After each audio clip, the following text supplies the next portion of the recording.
রাজনীতিতে প্রতিযোগিতা থাকে, তর্ক থাকে, কিন্তু যখন প্রতিপক্ষের নারী কর্মীদের গায়ে হাত তোলা হয় তখন সেটা রাজনীতি থাকে না, সেটা হয়ে যায় নোংরামি। আজ মগবাজারে জামায়াতের কেন্দ্রীয় কার্যালয়ে এক বিস্ফোরক সংবাদ সম্মেলন হয়েছে। নায়েবে আমির সৈয়দ আবদুল্লাহ মোহাম্মদ তাহের স্পষ্ট অভিযোগ করেছেন, দেশের অন্তত 9টি জায়গায় জামায়াতের নারী কর্মীদের উপর হামলা ও হেনস্থা করা হয়েছে।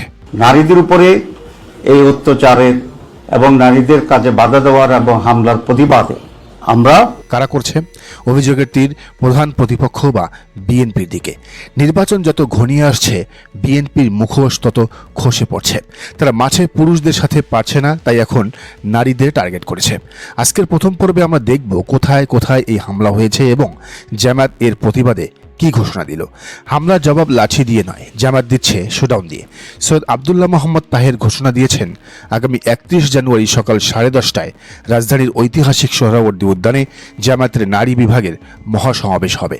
এটি শুধু সমাবেশ নয়, এটি একটি চ্যালেঞ্জ। যারা নারীদের দুর্বল ভেবে হামলা করছে তাদের দেখিয়ে দেওয়া হবে জামায়াতের নারী শক্তি রাজপথ কাঁপাতে জানে। যারা নারীদের ভয় দেখায় তারা আসলেই নিজেরাই ভীত। জামায়াত এই হামলার বিষয়টি নির্বাচন কমিশনকে জানিয়েছে। প্রয়োজনে নারীরা নিজেরাই কমিশনে যাবে, নির্বাচন কমিশন ঘেরাও করবে। আজকের সংবাদ সম্মেলনের সবচেয়ে ইন্টারেস্টিং পয়েন্ট ছিল তাহের সাহেবের সারপ্লাস থিওরি। তিনি বলেছেন, আমাদের নারীদের কর্মকাণ্ডই প্রতিপক্ষের টোটাল কর্মকাণ্ডকে সারপ্লাস বা অতিক্রম করে যেতে পারে। এটাই বিএনপির ভয়ের আসল কারণ। বিএনপি বা অন্য দলগুলো জনসভা করে, মাইকিং করে, কিন্তু জামায়াতের নারীরা কি করে? তারা মা বোনদের বেডরুম পর্যন্ত পৌঁছে যায়। তারা রান্নাঘরে ঢুকে কথা বলে। এই পার্সোনাল কানেকশন বা ব্যক্তিগত যোগাযোগকে বিএনপি কোনোভাবেই টপকাতে পারছে না। জামায়াতের অ্যাসেসমেন্ট হলো সারা দেশে তাদের নারী সমর্থকই বেশি। কেন? তারা খুব স্পষ্ট ব্যাখ্যা দিয়েছেন। নারীরা শান্তিপ্রিয়, তারা বিশৃঙ্খলা ও উগ্রতাকে পছন্দ করে না। নারীরা দেখছে বিএনপি মানেই হামলা, দখল আর মারামারি, চাঁদাবাজি, আর জামায়াত মানেই ভদ্রতা, শৃঙ্খলা এবং নিরাপত্তা। স্বাভাবিকভাবেই নারীরা সেফ অপশন বা নিরাপদ দল হিসেবে জামায়াতকেই বেছে নিচ্ছে। বিএনপি বুঝতে পেরেছে জামায়াতের নারীরা যদি এভাবে কাজ চালিয়ে যায় তবে ভোটের দিন তারা ধুয়ে মুছে সাফ হয়ে যাবে। তাই তারা এখন নারীদের ভয় দেখিয়ে ঘরে ঢোকানোর চেষ্টা করছে। এটাকে বলে পলিটিক্যাল প্যানিক। জামায়াতের নারী কর্মীরা যখন ভোট চায় তখন প্রতিপক্ষ অভিযোগ তোলে তারা ধর্মীয় বয়ান বা মোড়ক ব্যবহার করছে।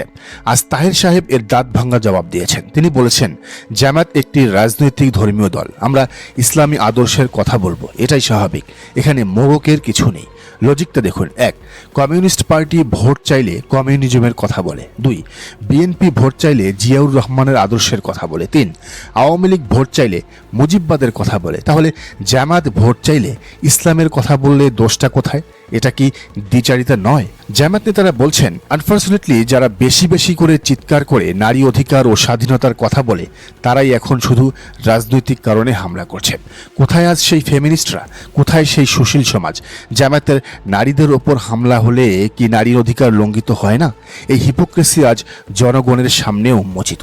জামায়াত লুকোচুরি করে না, তারা যা বিশ্বাস করে তাই বলে এবং মানুষ এই সততাকেই পছন্দ করে। বিএনপির দিক থেকে কেন্দ্র নিয়ন্ত্রণ এবং দখল করার মহড়া চলছে। বিএনপি ভাবছে আওয়ামী লীগ নেই, এখন মাঠ ফাঁকা, তারা চাইলেই কেন্দ্র দখল করে সিল মারবে। কিন্তু জামায়াত বসে নেই, তারা সব খবর রাখছে। তারা এই প্রথম সব প্রথা ভেঙে সোহরাওয়ার্দী উদ্যানের মতো জায়গায় 10 লাখ নারীকে নিয়ে সমাবেশ করতে যাচ্ছে। তাহের সাহেব বলেছেন, জোর করে ক্ষমতায় গেলে এবার আগের চেয়েও পরিণতি ভয়াবহ হতে পারে। এর মানে কি? এর মানে হলো জনগণ 5 আগস্টে রক্ত দিয়ে স্বৈরাচার হটিয়েছে। এখন যদি বিএনপি আবার সেই স্বৈরাচারী কায়দায় ক্ষমতায় আসতে চায় তবে জনগণ তাদেরও টেনে নেওয়াবে। দেশকে সঠিক পথে রাখার আর কোনো বিকল্প থাকবে না, তখন সবাই সাফার করবে। জামায়াত সরকারকে এবং রাজনৈতিক দলগুলোকে দায়িত্বশীল হওয়ার আহ্বান জানিয়েছে। বিএনপি যদি এই ওয়ার্নিং না শোনে তবে তারা ঐতিহাসিক ভুল করবে। তারা নারীদের উপর যদি হামলা না থামায় তবে তাদের কঠিন শিক্ষা দেয়া হবে।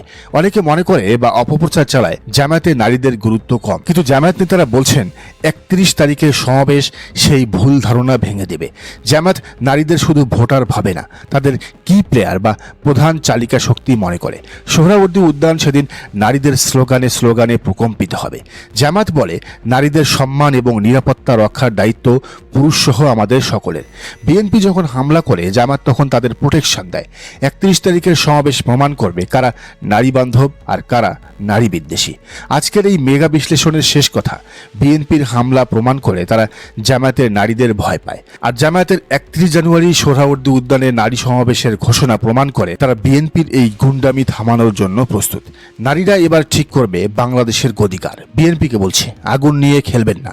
নারীদের অভিশাপ আর আল্লাহ পাকের গজব দুটোই ভয়াবহ। দর্শক, আপনার কি মনে হয় জানান মন্তব্যের ঘরে। আর এই চ্যানেলে নতুন হলে অবশ্যই সাবস্ক্রাইব করে বেল আইকনটি বাজিয়ে রাখুন।